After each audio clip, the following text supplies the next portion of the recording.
Bismillahirrahmanirrahim. Elhamdülillahi Rabbil alemin. Hər birinizi salamlayıram. Gününüz xeyirli olsun inşallah. Bildiyiniz kimi dəyərli və fəzilətli Şəban ayındayıq. Şəban ayında çoxlu mübarək hadisələr baş vermişdi. O hadisələrdən biri də Höccət ibn Həsən İmam Zaman əleyhissalamın mübarək mövlududur. Bildiyiniz kimi Hicrətin 255-ci ilində Şəban ayının 15-ci günü İmam Zaman əleyhissalam dünyaya gəlmişdi. Bu münasibətlə istərdim bir sıra məsələləri ki, İmam Zaman əleyhissalamla əlaqədərdir, siz əzizlərlə müzakirə edək. Lakin burada müəyyən anlayışlar var. Bu anlayışlar dəqiq və əhatəli müzakirə olunmalıdır. Anlayışlardan biri Məhdilik və yaxud Məhdəviyyət anlayışıdır. İslam ilahiyyatında iki növ Məhdəviyyət anlayışı var. Birinci, ümumi Məhdəviyyət adlanır. İkincisi isə xüsusi Məhdəviyyət.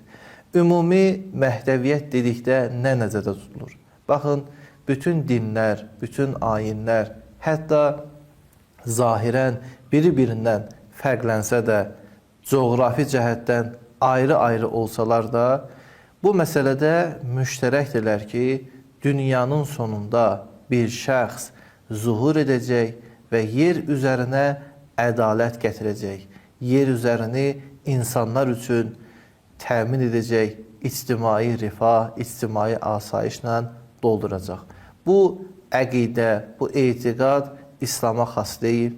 İslamdan qabaq dinlərdə olmuş, hal-hazırda da müəyyən ayinlər və dinlərdə var. İslam ilahiyyatında buna ümumi Məhdəviyyət deyilir. Amma xüsusi Məhdəviyyət dedikdə artıq İslamın təqdim etdiyi Məhdəviyyət nəzərdə tutulur. İslamın təqdim etdiyi Məhdəviyyət budur ki, bütün dinlərdə, bütün düşüncələrdə olan dünyanın son xilaskarı artıq məlum bir şəxsdir. İmam Həsən Əskəri əleyhissalamın övladıdır və dünyaya gəlib və insanların, bütün dinlərin, ayinlərin gözlədiyi şəxs budur. Demək, biz bir dəfə edə bilərik ümumi Məhdəviyyət barəsində danışaq, bir dəfə isə xüsusi Məhdəviyyət. Biz ümumi Məhdəviyyət barəsində danışmırıq, daha çox istərdim xüsusi Məhdəviyyət barəsində danışaq. Ümumən İslam tarixində Mehdilik anlayışı bir neçə mənada keçir.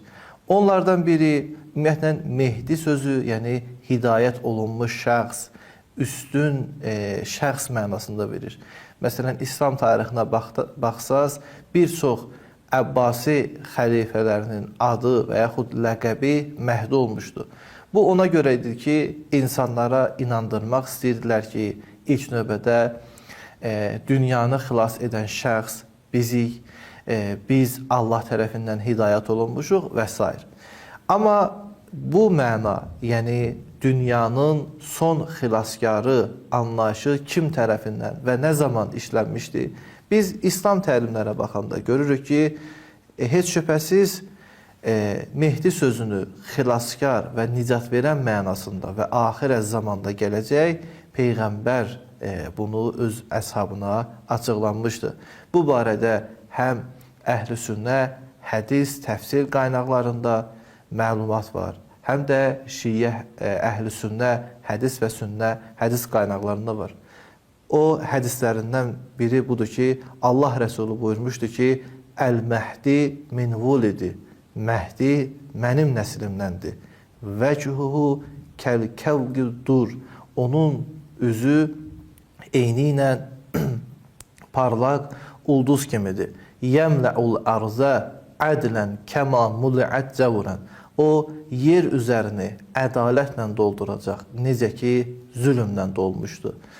Onun hakimiyyəti zamanı əhlus səma və təyru fil cəv, onun hakimiyyəti zamanı yərzi bi xilafətihi əhlus səma və təyr fil cəv yəmlükü 20 sənə. Onun xilafəti zamanı bütün insanlar, hətta göydə uçan quşlar belə asayiş, aram və eyni zamanda xoşbəxtlik içərisində yaşayacaq və hədisin sonunda buyurur ki, onun hakimiyyəti 20 il davam edəcək. Məhdəviyyət barəsində digər məsələləri inşallah sizlərlə müzakirə edəcək. Əssalamu aleykum və rəhmətullahi və bərəkətuhu.